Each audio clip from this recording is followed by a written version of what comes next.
الحمد لله رب العالمين والعاقبة للمتقين والصلاة والسلام على سيد الأنبياء والمرسلين وعلى آله وأصحابه ومن تبعهم بإحسان إلى يوم الدين. أما بعد، كان النبي صلى الله عليه وسلم يقول: اللهم إني أسألك الصحة والعفة والأمانة وحسن الخلق والرضا بالقدر. رب اشرح لي صدري ويسر لي أمري واحلل عقدة من لساني يفقهوا قولي. اللهم صل على روح محمد في الأرواح وصل على جسد محمد في الأجساد وصل على قبر محمد في القبور. سبحان ربك رب العزة عما يصفون وسلام على المرسلين والحمد لله رب العالمين.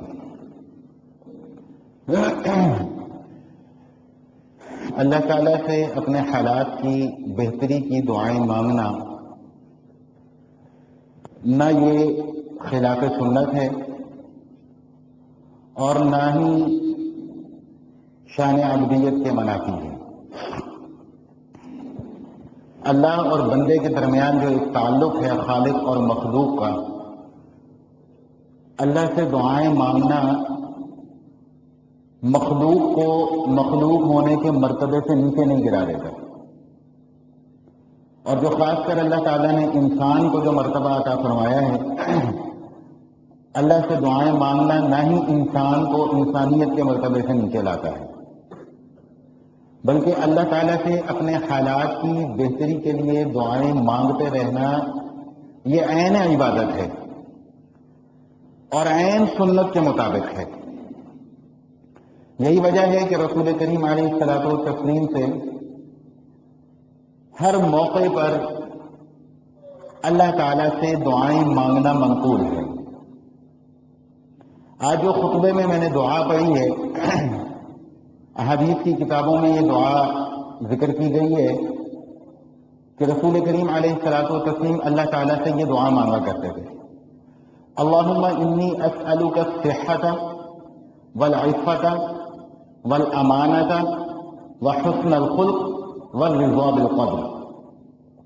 یا اللہ میں آپ سے سوال کرتا ہوں صحت کا، یا اللہ میں آپ سے سوال کرتا ہوں عفت یعنی پاک دامنی کا، یا اللہ میں آپ سے سوال کرتا ہوں حسن الخلق اچھے اخلاق کا، میں آپ سے سوال کرتا ہوں امانت داری کا، اور یا اللہ میں آپ سے سوال کرتا ہوں اس بات کا کہ تقدیر پر میں راضی رہوں. اب اس دعا کے اندر چند مضامین ہیں جو میں کوشش کروں گا کہ آسان اور سادہ مفہوم ان مضامین کا آپ کے سامنے عرض کر دیا جائے. سب سے پہلی دعا جو اس دعا کے اندر مانگی گئی ہے: اللہم انی اسألک الصحۃ.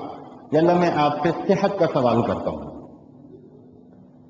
تندرستی، صحت، یہ اللہ تعالیٰ کی نعمتوں میں سے ایک بہت بڑی نعمت ہے، اور ہمیں اس نعمت کا احساس تب ہوتا ہے جب کچھ وقت کے لیے یہ نعمت ہم سے اٹھا لی جاتی ہے. خدا نہ خواستہ کوئی بیماری آ جاتی ہے، کوئی تکلیف آ جاتی ہے، اس وقت ہمیں پھر اس صحت والی نعمت کی قدر ہوتی ہے. عام حالات میں، ہم تندرستی کے حالات میں، صحت والے حالات میں ہمیں اس نعمت کی قدر نہیں ہوتی.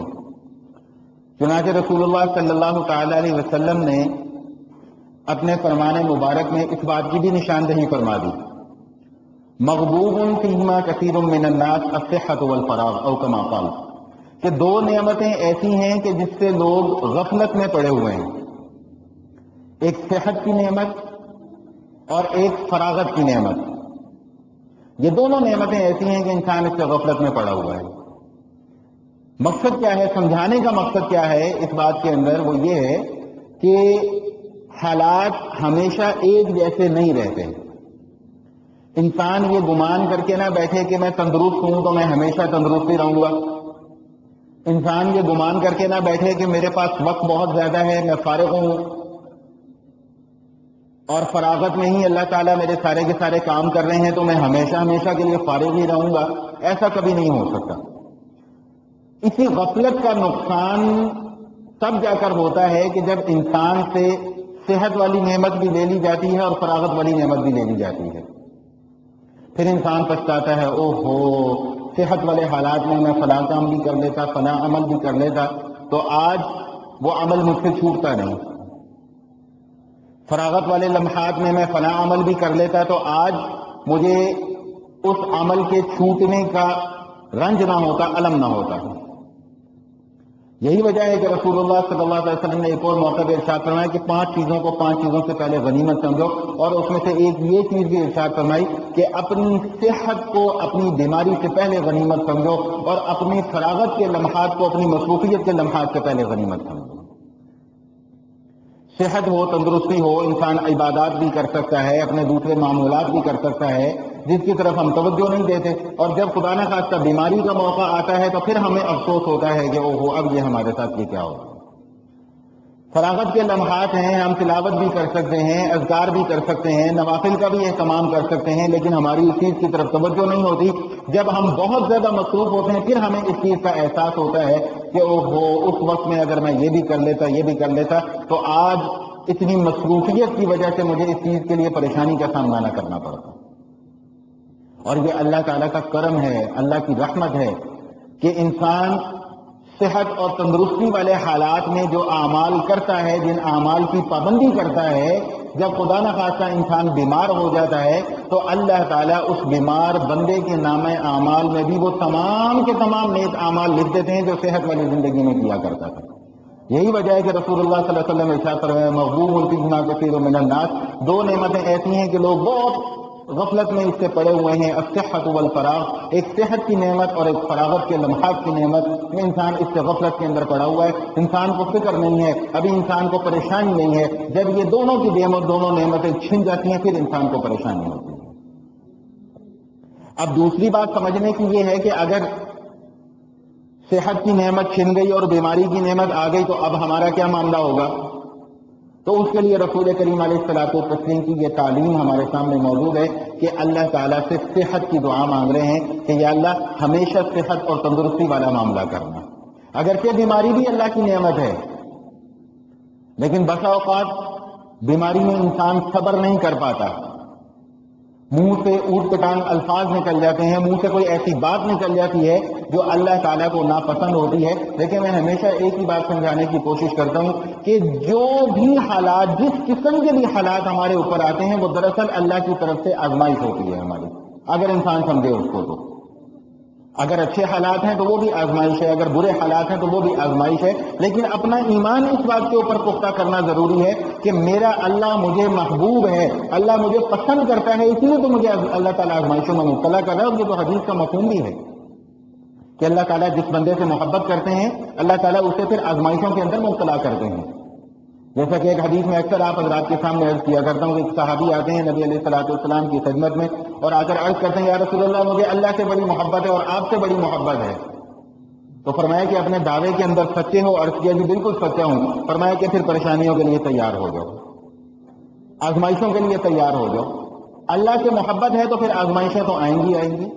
اللہ اپنے بندے سے محبت کرتے ہیں تو آزمائشیں تو آئیں گی آئیں گی. یہ آزمائشیں، یہ پریشانیاں یہ وقتی ہیں. جس طرح یہ زندگی عارضی ہے اس طرح یہ سارے کے سارے معاملات عارضی ہیں.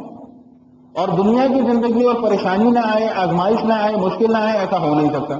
ہمیشہ خیر، اللہ سے دعا تو یہی مانگنی چاہیے کہ ہمیشہ خیر والا معاملہ رکھے.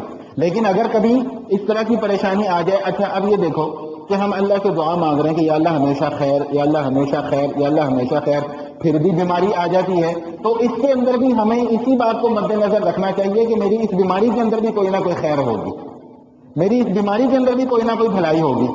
ہو سکتا ہے کہ میں اگر بیمار نہ ہوتا تو شاید میں کوئی غلط کام کر لیتا، لیکن بیماری کی وجہ سے میرے سارے کام رک گئے. ان سارے کاموں میں رکنے کی وجہ سے اللہ تعالیٰ نے مجھے پابند اس بات کا کر دیا کہ میں وہ فلاں غلط کام بھی نہ کر سکوں. تو ہر بات میں ہمیشہ مثبت سوچ رکھنی چاہیے. کبھی اللہ تعالیٰ سے گلہ اور شکوہ نہیں کرنا چاہیے کہ اللہ یہ میرے ساتھ کیوں ہو گیا. میں ہاسپٹل میں تھا، میری پھوپھو بیمار تھی، تو وہاں پر میرے سامنے کچھ 10-12 دن ہم لوگ ہاسپٹل میں رہے تو میرے سامنے کئی وہاں پر لوگوں کی وفات ہوئی.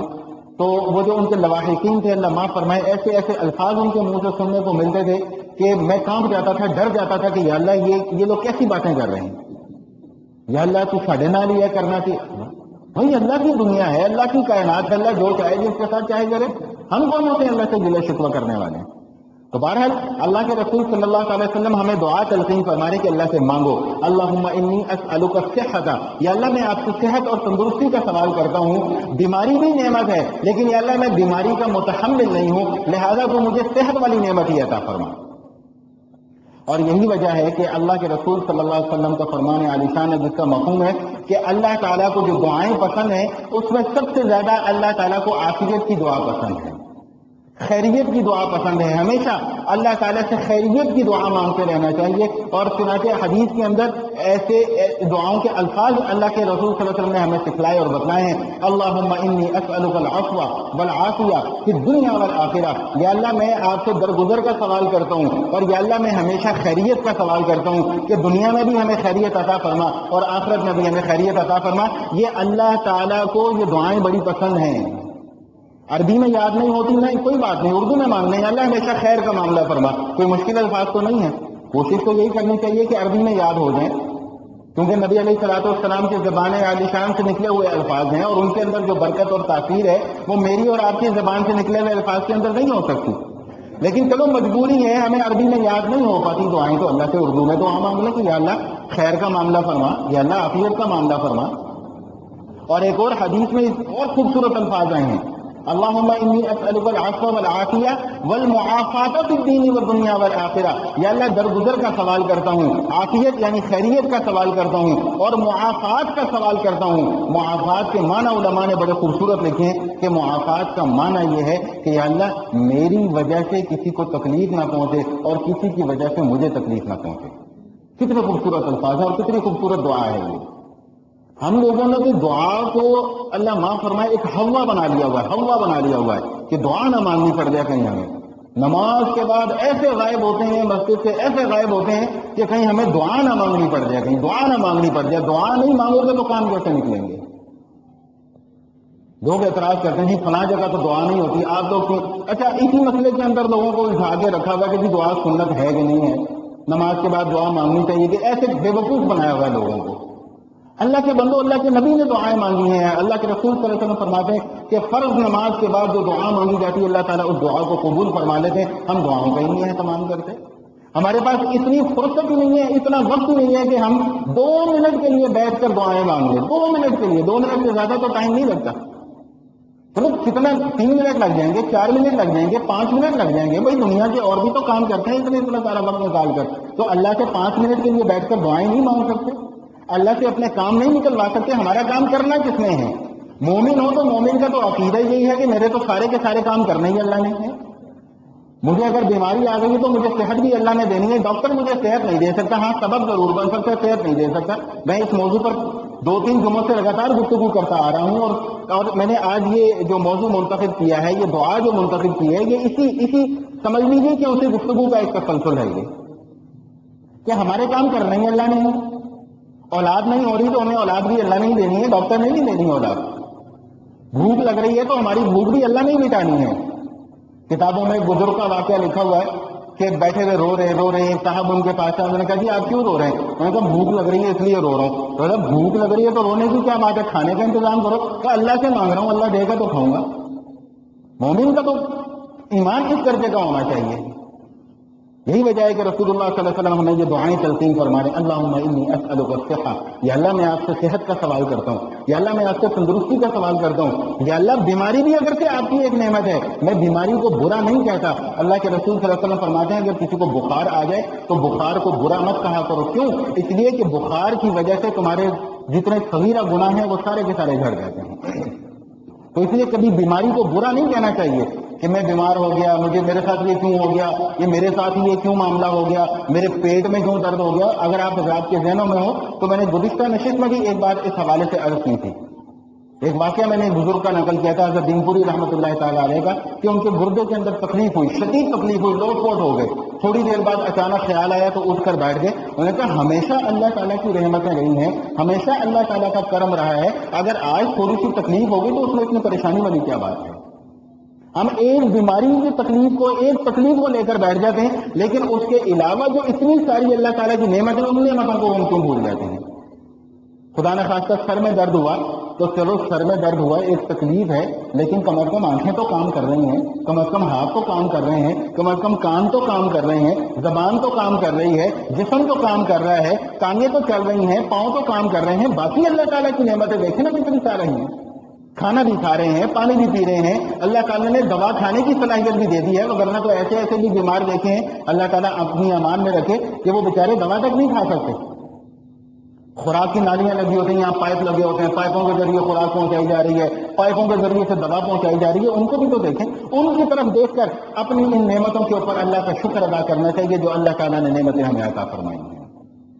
تو بہرحال عرض یہ کر رہا تھا کہ اللہ تعالیٰ کو جو دعائیں پسند ہیں ان میں سے سب سے پسندیدہ دعا کیا ہے؟ اللہم انی اسألک العفو والعافیہ، یا اللہ میں تجھ سے معافی کا سوال کرتا ہوں، اور یا اللہ میں تجھ سے عافیت کا سوال کرتا ہوں کہ میرے ساتھ ہمیشہ عافیت کا معاملہ رکھنا۔ اور ایک دعا جو الحمدللہ ہمارے بچے کو یاد ہوتی ہے، ربنا آتنا فی الدنیا حسنہ وفی الآخرۃ حسنہ وقنا عذاب النار، اس دعا کا کیا مفہوم ہے؟ اس دعا کا بھی یہی مفہوم ہے، یا اللہ دنیا کے اندر جتنی بھلائیاں ہیں وہ ساری کی ساری عطا فرما دیں، آخرت کے اندر جتنی بھلائیاں ہیں وہ ساری کی ساری عطا فرما دے، اور یا اللہ آخرت میں ہمیں آگ کے عذاب سے بھی محفوظ فرما دے۔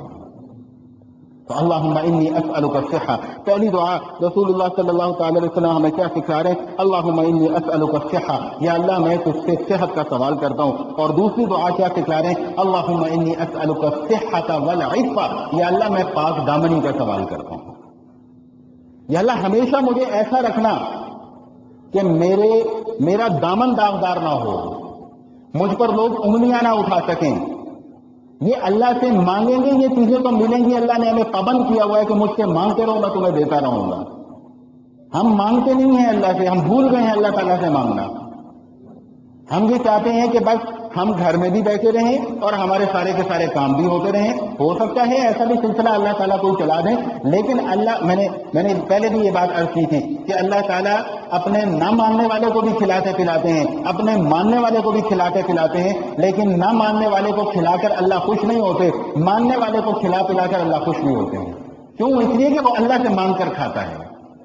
عقیدہ جب تک مضبوط نہیں ہوگا کہ میرے اللہ نے میرا سب کچھ کرنا ہے، تب تک کوئی کام سیدھا نہیں ہو سکتا۔ ہمیں آج کے اس دور میں، آج کے اس پرفتن دور میں ہمیں سب سے زیادہ ضرورت اس بات کی ہے کہ ہمیں اپنا عقیدہ اللہ کی ذات کے اوپر مضبوط کرنا ہے۔ ہمارا عقیدہ اللہ کی ذات پر سے اٹھ چکا ہوا ہے، کمزور ہو چکا ہوا ہے۔ اب اللہ کے رسول کیا دعا مانگ رہے ہیں؟ ذرا غور کریں ان الفاظ کے اوپر، یا اللہ میں تجھ سے پاک دامنی کا سوال کرتا ہوں۔ ذہنوں میں یہ سوال آ سکتا ہے، کیا رسول اللہ صلی اللہ تعالی علیہ وسلم کو بھی ضرورت ہے اس دعا کی کہ یا اللہ میں پاک دامنی مانگتا ہوں؟ کیا اللہ کے نبی کے گھرانے کو ضرورت ہے اس دعا کی کہ یا اللہ میں پاک دامنی مانگتا ہوں؟ وہ تو پہلے سے ہی پاک ہیں، اللہ نے تو ان کو پہلے سے ہی پاک کر دیا ہوا ہے، تو پھر اللہ کے نبی یہ دعا مانگ کیوں رہے ہیں؟ اللہ کے نبی مجھے اور آپ کو سکھا رہے ہیں کہ تم اللہ سے ایسے مانگو۔ اللہ کے نبی جیسا پاک تو کائنات کے اندر کوئی نہیں ہے، اللہ کے نبی کے گھرانے جیسا پاکیزہ گھرانہ تو کائنات کے اندر نہیں ہے، ڈھونڈنے سے نہیں ملے گا۔ پھر بھی دعا مانگ رہے ہیں کہ یا اللہ میں آپ سے پاک دامنی کا سوال کرتا ہوں، یا اللہ میں آپ سے عفت کا سوال کرتا ہوں، یا اللہ ہمیشہ پاک دامنی مجھے عطا فرمانا۔ اور اس کے اندر اصل دعا کیا ہے کہ یا اللہ مجھے گناہ سے بچا کر رکھنا۔ انسان کا دامن داغدار کب ہوتا ہے؟ جب انسان گناہ کے راستے کے اوپر چلتا ہے۔ اصل دعا اس میں یہ سکھلائی جا رہی ہے، یہی وجہ ہے کہ نبی علیہ الصلوۃ والسلام فرماتے ہیں کہ انی اوتیت جوامع الکلم، مجھے جامع کلمات عطا کیے گئے ہیں۔ کیا مطلب؟ کہ الفاظ تھوڑے ہوتے ہیں لیکن اس کا مفہوم بہت وسیع ہوتا ہے۔ ایک واقعہ مجھے یاد آ گیا، شاید میں نے پہلے بھی کسی موقع پر یہ واقعہ عرض کیا تھا۔ حضرت عمر رضی اللہ تعالیٰ عنہ کا زمانہ ہے۔ حضرت عمر رضی اللہ تعالیٰ نے ایک لشکر روانہ کیا کسی جگہ پر۔ دشمنوں کو پتہ لگا کہ مسلمانوں کا لشکر آ رہا ہے، انہوں نے آپس میں ایک میٹنگ بٹھائی کہ ان کو کیسے روکا جائے۔ تو وہاں کہنے والے نے کسی نے کہا، میں مفہوم عرض کر رہا ہوں کہ وہ تو پتھر کے بنے ہوئے لوگ ہیں، ان پر کسی چیز کا اثر نہیں ہوتا، ہاں اگر وہ لوگ ڈرتے ہیں کسی چیز سے تو وہ اس بات سے ڈرتے ہیں کہ ان کے دامن داغدار نہ ہو جائیں، ان کی نظر کسی غلط جگہ پر نہ پڑ جائے، ان کے ہاتھ کسی غلط جگہ پر نہ پڑ جائیں، ان کی شرمگاہ کسی غلط جگہ پر استعمال نہ ہو جائے۔ تو اگر تم نے دشمن کے لشکر کو روکنا ہے، یعنی مسلمانوں کے لشکر کو روکنا ہے، تو اس کا طریقہ یہ ہے کہ جہاں وہ پہنچنے لگے راستے میں برہنہ لڑکیاں کھڑی کر دینا، پھر وہ لوگ واپس ہو جائیں گے۔ وہ لوگ بھی، غیر بھی جانتا تھا کہ یہ شرم و حیا کے پیکر ہیں، غیر بھی جانتا تھا کہ یہ رسول اللہ صلی اللہ علیہ وسلم کے تربیت یافتہ ہیں. جس طرح نبی پاکیزہ اسی طرح نبی کے صحابہ بھی پاکیزہ. خیر جاسوسوں کے ذریعے ادھر بھی سپہ سالار کو اطلاع مل جاتی ہے. وہ فوراً امیر المومنین کے پاس پیغام پہنچاتے ہیں کہ حضرت آپ بتلائیے اب ہم کیا کریں. انہوں نے تو یہ انتظام کیا ہوا ہے کہ راستے میں برہنہ لڑکیاں کھڑی کر دیں گے, اب ہم وہاں سے کیسے گزریں گے. اللہ اکبر. حضرت عمر رضی اللہ تعالیٰ عنہ کا بھی کیا کمال درجے کا ایمان ہے اور صحابہ کا بھی کیا کمال درجے کا ایمان ہے. میں اس لیے بار بار یہی بات عرض کرتا ہوں کہ کلمہ وہ بھی پڑھتے تھے, کلمہ ہم بھی پڑھتے ہیں. قرآن وہ بھی پڑھتے تھے, قرآن ہم بھی پڑھتے ہیں. حدیث وہ بھی سنتے تھے, حدیث ہم بھی سنتے ہیں. لیکن وہ ایک دفعہ پڑھتے تھے, ایک دفعہ سنتے تھے اور عمل کرتے تھے. ہم 1000 مرتبہ سنتے ہیں لیکن عمل کی طرف نہیں جاتے ہیں. وجہ ایمان کی کمزوری.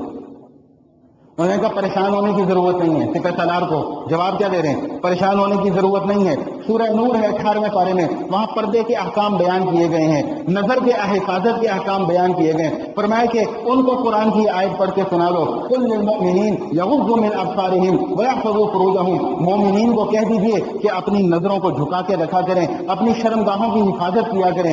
سپہ سالار نے مسلمانوں کے لشکر کو وہ آیت پڑھ کر سنا دی. مسلمان وہ آیت پڑھتے چلے جا رہے ہیں. برہنہ لڑکیاں دونوں طرف کھڑی ہوئی ہیں, کوئی نظر اٹھا کے نہیں دیکھتا. درمیان میں سے گزرتے ہوئے چلے جا رہے ہیں. آخرکار ایک لڑکی سے رہا نہیں گیا, اس نے ایک صحابی کو پکڑ ہی لیا. او اللہ کے بندو, تم لوگ اندھے ہو کیا؟ ہم تمہارے لیے یہ سامان لیے کھڑے ہوئے ہیں, آسائشوں کا سامان لیے کھڑے ہوئے ہیں, مزے اور سرور کا سامان لیے کھڑے ہوئے ہیں. تم لوگ ہماری طرف نظر اٹھا کے نہیں دیکھتے, کیا اندھے ہو تم؟ انہوں نے کہا نہیں, ہم اندھے نہیں ہیں, ہمیں اللہ کے قرآن نے اندھا کر دیا ہے.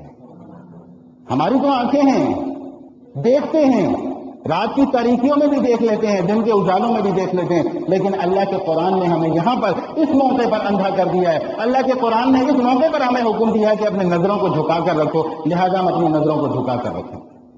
اللہم انی اسألک الصحہ والعفہ. یا اللہ میں آپ سے صحت اور تندرستی کا سوال کرتا ہوں. یا اللہ میں آپ سے عفت اور پاک دامنی کا سوال کرتا ہوں. اپنے لیے بھی پاک دامنی کا سوال کرتا ہوں, اپنی اولاد کے لیے بھی پاک دامنی کا سوال کرتا ہوں, اپنی ماں کے لیے بھی, اپنی بیٹی کے لیے بھی, اپنی بہن کے لیے بھی, اپنے بیٹوں کے لیے بھی. یا اللہ میں سب کے لیے پاک دامنی کا سوال کرتا ہوں. اسی دعا کا تیسرا حصہ, اللہم انی اسألک الصحہ والعفہ والامانہ. یا اللہ میں امانت داری کا سوال کرتا ہوں, امانت داری کا سوال کرتا ہوں.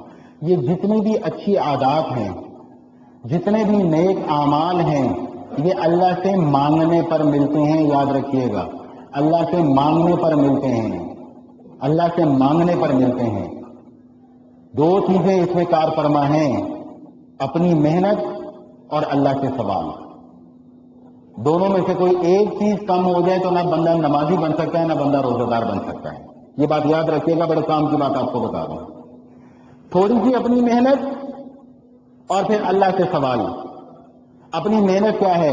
شیطان روکتا ہے کہ چھوڑو یار, ابھی نماز کے اندر بڑا ٹائم پڑا ہوا ہے, تھوڑی دیر بعد پڑھ لیں گے. پھر شیطان وسوسہ ڈالتا ہے, چھوڑو یار ابھی اور ٹائم پڑا ہوا ہے, پھر پڑھ لیں گے. کرتے کرتے کرتے کرتے وقت نکل جاتا ہے. جب وقت نکل جاتا ہے تو پھر نماز قضا ہو جاتی ہے. جب نماز قضا ہو جاتی ہے تو پھر اللہ کی رحمت والا ہاتھ اٹھا لیا جاتا ہے, پھر اللہ کی رحمت اٹھ جاتی ہے. محنت یہاں پر ہے. شیطان سے لڑائی ہمیں خود کرنی پڑے گی, دعا پھر اللہ سے مانگنی پڑے گی, یا اللہ مجھے توفیق دے دے. آپ کی توفیق کے بغیر ہم کچھ نہیں کر سکتے. آپ کی توفیق کے بغیر ہم نہ نماز پڑھ سکتے ہیں, نہ روزہ رکھ سکتے ہیں, نہ زکوٰۃ ادا کر سکتے ہیں, نہ تسبیحات کر سکتے ہیں, نہ ذکر و اذکار کر سکتے ہیں. آپ کی توفیق ہوگی تو یا اللہ ہم یہ سب کچھ کر سکتے ہیں. آپ کی توفیق نہیں ہوگی تو ہم کچھ بھی نہیں کر سکتے. اسی لیے اللہ کے رسول صلی اللہ علیہ وسلم بار بار ہمیں تلقین کر رہے ہیں کہ اللہ سے مانگو, اللہ سے سوال کرو کہ صحت عطا فرما دے, اللہ سے سوال کرو پاک دامنی عطا فرما دے, اللہ سے سوال کرو کہ ہمیں امانت دار بنا دے. اللہ تعالیٰ خیانت کرنے والا نہ بنائے, امانت دار بنا دے ہمیں. یہ بڑا نازک معاملہ ہے, اور اس معاملے کا تعلق صرف دینداری کے ساتھ نہیں ہے بلکہ دنیا داری کے ساتھ بھی ہے. امانت داری کیا ہے؟ اللہ قرآن کریم میں ارشاد فرما رہے ہیں, ان اللہ یأمرکم ان تؤدوا الامانات الی اہلہا. اللہ حکم کر رہے ہیں کہ امانتیں ان کے اہل کے سپرد کر دو. جو امانتوں کے اہل ہے وہ ان کے سپرد کر دو. میں زیادہ لمبی چوڑی بات اس موضوع کے اوپر نہیں کر رہا, صرف ایک بات سمجھانے کی یہ کوشش کر رہا ہوں کہ امانت کا تعلق صرف پیسے کے لین دین کے ساتھ نہیں ہے. امانت صرف اس چیز کا نام نہیں ہے کہ آپ نے میرے پاس 100 روپے امانتاً رکھوایا اور میں وہ 100 روپے آپ کو واپس کر دوں، یہ بھی امانت ہے، لیکن امانت داری اس معاملے کے اندر بند نہیں ہے۔ امانت داری کا تعلق صرف دینداری سے نہیں ہے، امانت داری کا تعلق دینداری اور دنیا داری دونوں سے ہے۔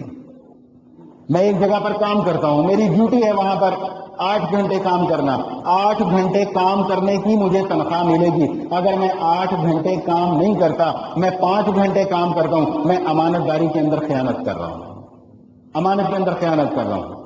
اب اسی بات کو ذہن میں رکھتے ہوئے اس کے مفہوم کو آگے بڑھاتے چلے جائیے کہ یہ امانت داری کا مفہوم کہاں سے کہاں تک پہنچتا ہے۔ امانت داری کا تعلق جتنا عوام کے ساتھ ہے اتنا ہی حکمران کے ساتھ بھی ہے۔ حضرت علی رضی اللہ حضرت عمر فاروق رضی اللہ تعالیٰ عنہ کے زمانے میں علاقہ فتح ہوا، مال غنیمت آیا، مال غنیمت آیا تو مال غنیمت کے ساتھ سپہ سالار کا ایک رکا بھی آیا کہ حضرت جتنا مال غنیمت اکٹھا ہوا تھا اس کے اندر سے ایک سوئی بھی کم نہیں ہے، ایک سوئی بھی کم نہیں ہے، جیسے اکٹھا ہوا ویسے آپ کے پاس بھجوا دیا۔ حضرت عمر رضی اللہ تعالیٰ عنہ کے سامنے مال غنیمت پڑا ہوا ہے، رکا پڑ رہے ہیں اور ساتھ ساتھ روتے چلے جا رہے ہیں۔ حضرت علی رضی اللہ تعالیٰ عنہ پاس کھڑے ہوئے ہیں، حضرت علی فرماتے ہیں کہ عمر عمر عمر، اصل بات یہ ہے کہ آپ کی عوام اس لیے امانت دار ہے کہ آپ خود امانت دار ہیں۔ آپ امین ہیں اس لیے آپ کی عوام بھی امین ہے، اگر آپ امین نہ ہوتے تو آپ کی عوام بھی امین نہ ہوتی۔ یہ عوام اور حکمران کا تعلق یہ لازم و ملزوم ہے، جیسے عوام ویسے حکمران، جیسے حکمران ویسی عوام، یہ لازم و ملزوم ہے تعلق۔ ہم ہمیشہ، میں ایک بات ہمیشہ یہی عرض کیا کرتا ہوں کہ ہم صبح سے لے کر شام تک، شام سے لے کر رات تک اور رات سے لے کر پھر صبح تک ہم حکمرانوں کو کوستے رہتے ہیں کہ فلاں نے یوں کر دیا، فلاں نے یوں کر دیا، فلاں نے یوں کر دیا، فلاں نے یوں کر دیا۔ ذرا کبھی اپنے گریبان میں بھی جھانک کر دیکھا کہ میں خود کیا کر رہا ہوں؟ دھوکہ میں دے رہا، رشوت میں کھا رہا، جھوٹ میں بول رہا، اپنے مسلمان بھائی کے ساتھ غداری میں کر رہا، پھر بھی میں کہتا ہوں کہ جی میرے حکمران ایسے کرتے ہیں، میرے حکمران ویسے کرتے ہیں۔ میں بھی تو ان سے کم نہیں ہوں۔ وہ بس فرق کتنا ہے؟ فرق اتنا ہے کہ وہ ذرا اوپر کے لیول پر جا کر رہے ہیں، ہم نیچے کے لیول پہ کر رہے ہیں، کر تو ہم بھی وہی کچھ رہے ہیں۔ ہم میں سے کون ایسا ہے جو اپنے دفتر کے اندر جا کر پورا وقت دیتا ہے؟ ذرا جا کے دیکھیے ان سرکاری دفتروں کے حالات۔ 8 بجے دفتر کا ٹائم ہے، کوئی افسر 11 بجے سے پہلے دفتر کے اندر آ کر نہیں بیٹھتا۔ کیوں نہیں بیٹھتے؟ آپ کی ذمہ داری ہے، آپ کی ڈیوٹی ہے، 8 بجے آپ کا وقت ہے، آپ 8 بجے دفتر کے اندر کیوں نہیں پہنچتے؟ آپ سے کل قیامت والے دن اس کے متعلق پوچھا جائے گا۔ ہم لوگوں نے ہر چیز کو، دینداری کو صرف 2 4 5 چیزوں کے اندر بند کر کے رکھ دیا کہ جی بس یہ دینداری ہے، باقی معاملات جو مرضی ہم کرتے چلے جائیں۔ اذا وسد الامر الى غیر اہلہ فانتظر الساعہ، جب معاملات نااہلوں کے سپرد کر دیے جائیں تو اللہ کے رسول صلی اللہ علیہ وسلم فرماتے ہیں کہ بس پھر قیامت کا انتظار کرو، قیامت اب آئی کہ اب آئی کہ اب آئی۔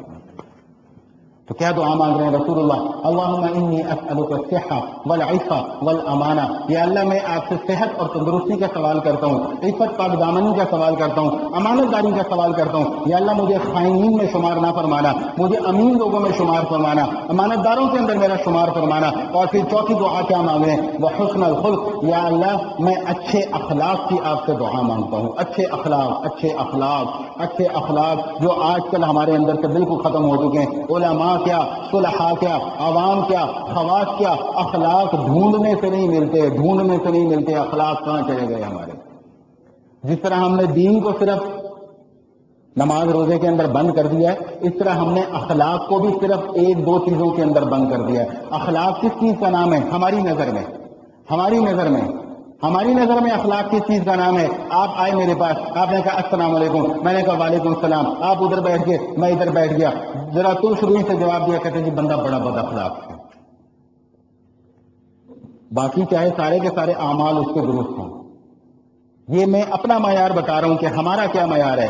ہمارا بد اخلاقی کا معیار یہ، ہمارا خوش اخلاقی کا معیار کیا ہے؟ آپ آئے میرے پاس، آپ مجھ سے ملے، میں آپ سے اٹھ کر ملا، خوش ہو کر ملا، آپ ادھر بیٹھ گئے، ادھر میں دوسرے بندے کے ساتھ بیٹھ گیا، میں وہاں پہ جا کر کہا کہ یار ایسی مصیبت آ گئی ہے۔ اس کو ہم کہتے ہیں جی بڑا خوش اخلاق بندہ ہے، جی بڑا خوش، اور دل ہی صاف نہیں ہے تو خوش اخلاقی کہاں سے آئی؟ اخلاق کا تعلق دل کے ساتھ ہے، دل کے ساتھ۔ دل صاف ہوگا تو اچھے اخلاق ہوں گے، دل صاف نہیں ہوگا تو جتنا مرضی اچھے طریقے سے مل لیجیے کوئی اچھے اخلاق نہیں آئیں گے۔ اللہ کے رسول صلی اللہ علیہ وسلم ارشاد فرماتے ہیں کہ اچھے اخلاق کا حامل شخص جو ہے وہ اس کا مقام اور مرتبہ ایسا ہی ہو جاتا ہے کہ قائم اللیل و صائم النہار، کہ ساری ساری رات کھڑا ہو کر اللہ کے حضور کھڑا ہو کر نفلیں ادا کرتا رہتا ہے، اور سارا سارا دن اللہ کے حضور روزہ رکھتا ہے۔ جو اچھے اخلاق اپناتا ہے اللہ کی نظر میں اس کا یہ مقام اور مرتبہ ہو جاتا ہے۔ مانگنے سے ملتے ہیں اخلاق، بنانے سے بنتے ہیں اخلاق۔ اخلاق کا مفہوم چھوٹا سا مفہوم نہیں ہے، دین کا 1% حصہ صرف احکام پر مشتمل ہے، 3% اخلاقیات کے اوپر مشتمل ہے، باقی 3 حصے جو ہیں وہ اخلاقیات کے اوپر مشتمل ہے۔ 1 حصہ صرف احکام کے اوپر مشتمل ہے، باقی 3 حصے اخلاقیات کے اوپر مشتمل ہیں۔ آج اخلاقیات نظر ہی نہیں آتی ہے۔ یہ جھوٹ بولنا بد اخلاقی ہے، دھوکہ دینا بد اخلاقی ہے، رشوت لینا بد اخلاقی ہے، غیبت کرنا بد اخلاقی ہے، تکبر کرنا بد اخلاقی ہے، حسد کرنا بد اخلاقی ہے، چغل خوری کرنا بد اخلاقی ہے۔ ہمیں یہ صفات بد اخلاقی کے اندر کیوں نظر نہیں آتی کہ ہم ان صفات کو چھوڑنے کو تیار نہیں ہیں؟ غیبت کریں گے، چسکے لینے کے لیے غیبت کریں گے، کوئی ایسا تو غیبت کرنے سے کیا حاصل ہو جاتا ہے؟ کوئی آپ نے اپنا بینک بیلنس میں اضافہ کر لیا غیبت کر لی کسی کی، تو یا پہلے 1 گاڑی تھی اب 2 گاڑیاں ہو گئی غیبت کرنے سے، یا 1 گھر تھا تو 2 گھر مل گئے اب غیبت کرنے کی وجہ کیا ملتا کیا ہے غیبت کرنے سے؟ چغل خوری کرنے سے ملتا کیا ہے سوائے اس کے کہ 2 مسلمان بھائیوں کے درمیان میں لڑائی کروا دی، 2 مسلمان بھائیوں کے درمیان میں نفرت ڈلوا دی، 2 مسلمان بھائیوں کے تعلق کو ہم نے ختم کرنے کے اندر اپنا پورا کردار ادا کیا۔ چغل خوری میں اس کے سوا ملتا کیا ہے؟ کون سا مزہ آتا ہے اس کے اندر؟ اور کھیر کھاؤ تو مزہ آتا ہے کہ نہیں آتا؟ حلوہ کھاؤ تو مزہ آتا ہے کہ نہیں آتا؟ کیوں جی مزہ آتا ہے کہ نہیں آتا؟ پھر الزام ہمارے پہ لگاتے ہو کہ مولوی حلوہ کھاتے ہیں، حلوہ تو آپ لوگ خود بھی کھاتے ہو۔ آپ سب نے کہا کہ مزہ آتا ہے حلوہ کھانے سے، کا مطلب کھایا ہے تو مزہ آتا ہے نا۔ الزام مولویوں پہ لگا دے کہ مولوی حلوہ کھاتے ہیں، نہ پکایا کرو مولوی نہ کھائیں۔ کیوں جی بات سمجھ میں آ رہی کہ نہیں آ رہی؟ تو میں نے ایسے بیچ میں چٹکلا چھوڑ دیا ویسے، کیونکہ وہ مولوی تو کھلاتے ہیں، بس وہ سارے مولوی ہماری طرح کے نہیں نہ ہوتے۔ اچھا بہرحال تو عرض یہ کر رہا تھا کہ کوئی مزیدار چیز کھاؤ گے تو مزہ آئے گا۔ چغلی کرنے میں کیا مزہ آتا ہے؟ چغلی کا تعلق بھی زبان کے ساتھ ہے اور ذائقہ چکھنے کا تعلق بھی زبان کے ساتھ ہے، لیکن چغلی کرنے میں مزہ کوئی نہیں ہے، حلوہ کھانے میں مزہ ہے۔ تو چغلی چھوڑ کیوں نہیں دیتے ہم لوگ؟ اللہ کے رسول صلی اللہ علیہ وسلم فرماتے ہیں لا يدخل الجنۃ قطات، چغل خور کبھی جنت کے اندر داخل نہیں ہوگا۔ ذرا اس رسول کریم علیہ الصلوۃ والتسلیم کے اس فرمان کو ذرا اپنے سامنے رکھنا چاہیے ہمیں۔ یہ میں اس موضوع کے اوپر زیادہ لمبی چوڑی بات نہیں کرنا چاہ رہا کیونکہ ٹائم اب کم ہے، ورنہ تو یہ اخلاق کا موضوع اور اخلاق کا مفہوم اتنا وسیع ہے کہ یہ 1-2 نشستیں اس کے لیے کافی نہیں ہیں۔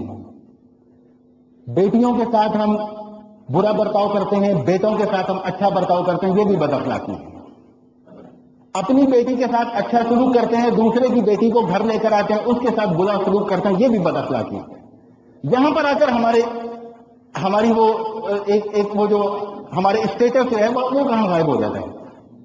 بات سمجھ میں آ رہی کہ نہیں آ رہی؟ تو اللہ کے رسول صلی اللہ علیہ وسلم کہہ رہے ہیں کہ اللہ سے دعا مانگو کہ یا اللہ ہمیں اچھے اخلاق عطا فرما، اللہ تعالیٰ ہمیں اچھے اخلاق والا انسان بنا دے۔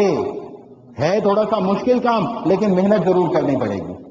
اب یہ صفات ساری کی ساری آتی کہاں سے ہیں؟ میں اس موضوع کے اوپر پہلے بھی بات کر چکا ہوں۔ یا ایھا الذین آمنوا اتقوا اللہ وکونوا مع الصادقین، اہل ایمان اللہ سے ڈرو اور نیک لوگوں کے ساتھ اپنا تعلق مضبوط رکھو۔ تو جو صفات ان نیک لوگوں کے اندر ہیں وہی صفات اللہ تعالیٰ تمہارے اندر بھی پیدا فرما دیں گے۔ تو اللہم انی اسألک الصحہ والعفہ والامانہ وحسن الخلق، 4 دعائیں ہو گئیں۔ یا اللہ میں آپ سے صحت کا سوال کرتا ہوں، یا اللہ میں آپ سے پاک دامنی کا سوال کرتا ہوں، یا اللہ میں آپ سے امانت داری کا سوال کرتا ہوں، یا اللہ میں آپ سے اچھے اخلاق کا سوال کرتا ہوں، والرضا بالقدر، اور یا اللہ میں آپ سے اپنی تقدیر کے اوپر راضی رہنے کا سوال کرتا ہوں۔ یہ اہم مسئلہ ہے، اس لیے میں نے اس کو آخر میں بھی رکھا، دعا میں بھی آخر میں آیا۔ بس اب آپ سے میری گزارش یہ ہے کہ یہ جو میری آخری 4-5 منٹ کی گفتگو ہے اس کو ذرا توجہ سے سماعت فرما لیجیے گا، انشاءاللہ بڑا فائدہ ہوگا۔ اللہ کے رسول کیا فرما رہے ہیں؟ یا اللہ جو تقدیر ہے نا، تقدیر کے اوپر مجھے راضی رکھنا، تقدیر کے اوپر مجھے راضی رکھنا، جو فیصلے تیری طرف سے ہوں یا اللہ میرے اندر ایسی حالت اور ایسی کیفیت پیدا فرما دے کہ جب جیسا جہاں تیرا جو فیصلہ آئے یا اللہ میں اس فیصلے کے اوپر آنکھیں بند کر کے راضی ہو جاؤں۔ اسے کہتے ہیں رضا بالقدر۔ تقدیر کس چیز کا نام ہے؟ بس یہ مختصراً، میں زیادہ لمبی چوڑی بات اس کے اوپر نہیں کر رہا، مختصراً سمجھانے کی کوشش کروں گا۔ حدیث شریف میں آتا ہے کہ اللہ تعالیٰ نے اس کائنات کی تخلیق سے پہلے سب سے پہلے قلم کو پیدا فرمایا، قلم، پین۔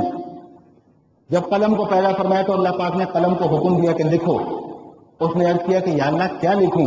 اللہ پاک نے حکم دیا کہ تقدیر لکھو۔ اب تقدیر کیا ہے؟ اللہ کے رسول صلی اللہ علیہ وسلم فرماتے کہ ہر چیز لکھی ہوئی ہے، ہر چیز لکھی ہوئی ہے، حتی العز والکیس، یہاں تک کہ کون بے وقوف ہوگا، کون عقل مند ہوگا، یہ چیز بھی اللہ تعالیٰ نے لوح محفوظ کے اندر لکھی ہوئی ہے۔ یہ بھی تقدیر کا حصہ ہے کہ کون سمجھدار ہوگا، کون ناسمجھ ہوگا، کون عقل مند ہوگا، کون بے وقوف ہوگا، کون دانا ہوگا، کون نادان ہوگا۔ اللہ تعالیٰ نے تقدیر کے اندر یہ بات بھی لکھی ہوئی ہے۔ اور دوسری حدیث میں آتا ہے کہ اللہ تعالیٰ 5 چیزیں مخلوق کے لکھ کر فارغ ہو گئے، 5 چیزیں اللہ پاک نے مخلوق کی لکھ چھوڑی ہیں، اس میں میں بھی شامل ہوں، آپ بھی شامل ہیں، اس وقت دنیا میں بسنے والے 60 ارب انسان وہ بھی شامل ہیں، جو ہم سے پہلے گزر گئے وہ بھی شامل ہیں، قیامت کی صبح تک آنے والا ایک ایک فرد اس بات کے اندر شامل ہے۔ وہ 5 چیزیں کیا ہیں جو اللہ لکھ چکے ہیں؟ من اجلہ ہی، اس کی موت کب آئے گی یہ اللہ لکھ چکے ہیں، وعملہ ہی، انسان عمل کتنا کرے گا یہ اللہ لکھ چکے ہیں، ومضجعہ ہی، انسان ٹھہرے گا کہاں پر یہ اللہ لکھ چکے ہیں، وآخرہ ہی، اور انسان چلے گا پھرے گا کہاں کہاں جائے گا یہ اللہ لکھ چکے ہیں، ورزقہ ہی، اور اللہ تعالیٰ ہر مخلوق کا رزق بھی لکھ چکے ہوئے ہیں۔ یہ 5 چیزیں ایسی ہیں جو لکھی جا چکی ہیں، ان کے اندر کوئی تبدیلی نہیں ہو سکتی ہے۔ موت آنی ہے تو آنی ہے، کب آنی ہے، کہاں آنی ہے، کیسے آنی ہے یہ اللہ جانتے ہیں۔ رزق ملنا ہے تو ملنا ہے، کب ملنا ہے، کیسے ملنا ہے، کہاں سے ملنا ہے یہ اللہ جانتے ہیں، اللہ نے لکھا ہوا ہے۔ اسی لیے میں نے 2 جمعے پہلے بھی یہ بات کہی تھی کہ رزق کی وجہ سے پریشان نہ ہو، بلکہ پریشان ہونا ہے تو رازق کی وجہ سے پریشان ہو۔ اپنی جو محنت کرنی ہے وہ رزق کی تلاش میں نہ کریں، وہ رازق کی تلاش میں محنت کریں، رزق تو ملنا ہی ملنا ہے۔ لن تموتا حتی تستکمل رزقھا، تمہاری موت اس وقت تک واقع نہیں ہو سکتی جب تک کہ تمہارے مقدر میں لکھا ہوا رزق تمہیں نہ مل جائے۔ آج ہم در در کی ٹھوکریں کھاتے پھرتے ہیں رزق کے لیے، در در کی ٹھوکریں۔ یاد رکھیے گا جو آدمی جتنی ٹھوکریں کھاتا ہوا نظر آئے گا وہ اتنا ہی پریشان رہے گا، ساری زندگی پریشان رہے گا۔ لوگوں کے دروازے بجا بجا کر کھانا مانگ رہے ہیں، لوگوں کے دروازے بجا بجا کر روٹی مانگ رہے ہیں، لوگوں کے دروازے بجا بجا کر پیسے مانگ رہے ہیں، وہ ہمیشہ وہ بندہ ایسے روتا ہی رہے گا ساری زندگی۔ رازق کے ساتھ اپنا تعلق مضبوط کرو، رزق اللہ تعالیٰ تمہارے قدموں میں لا کے ڈالیں گے، تمہارا پیچھا کرتا ہوا رزق آئے گا۔ لن تموت حتی تستکمل رزقھا، موت واقع ہو ہی نہیں سکتی جب تک کہ رزق نہ مل جائے۔ ہم نے موت کا ایک معیار متعین کر لیا، موت کا بھی ایک معیار متعین کر لیا کہ اگر کسی کو پانی کی طلب ہو رہی موت کے وقت اور اسے پانی نہیں مل سکا، ہم کہتے ہیں کہ بڑی بری موت آئی ہے، اس کا اس سے کوئی تعلق نہیں ہے۔ میں ایک واقعہ سناتا ہوں، باتیں تو بھی کچھ اور بھی ہیں لیکن یہ واقعہ بڑے کام کا ہے، یہ سن لیجیے انشاءاللہ فائدہ دے گا۔ حضرت تھانوی رحمہ اللہ نے ایک واقعہ لکھا ہے کہ کسی شہر کے اندر ایک یہودی تھا اور ایک مسلمان تھا، دونوں کی موت کا وقت ایک ساتھ آیا۔ یہودی کے دل کے اندر خواہش یہ پیدا ہوئی کہ میرا مچھلی کھانے کو دل کر رہا ہے، مچھلی کھانے کو دل کر رہا ہے۔ مسلمان کے دل کے اندر یہ خواہش پیدا ہوئی کہ میرا زیتون پینے کو دل کر رہا ہے۔ اللہ تعالیٰ نے 2 فرشتوں کو آرڈر دیا، ایک کو حکم یہ دیا کہ فلاں جگہ سے مچھلی اٹھاؤ اور یہودی کے گھر کے اندر جو تالاب ہے اس کے اندر جا کے ڈال دو تاکہ یہودی وہاں سے مچھلی نکالے اور کھا لے۔ اور دوسرے فرشتے کو حکم دیا کہ مسلمان کے گھر کے اندر فلاں الماری میں، یہ میں اپنے انداز میں بیان کر رہا ہوں، فلاں الماری میں زیتون کا تیل رکھا ہوا اسے جا کر گرا دو، ضائع کر دو تاکہ مسلمان پی نہ سکے۔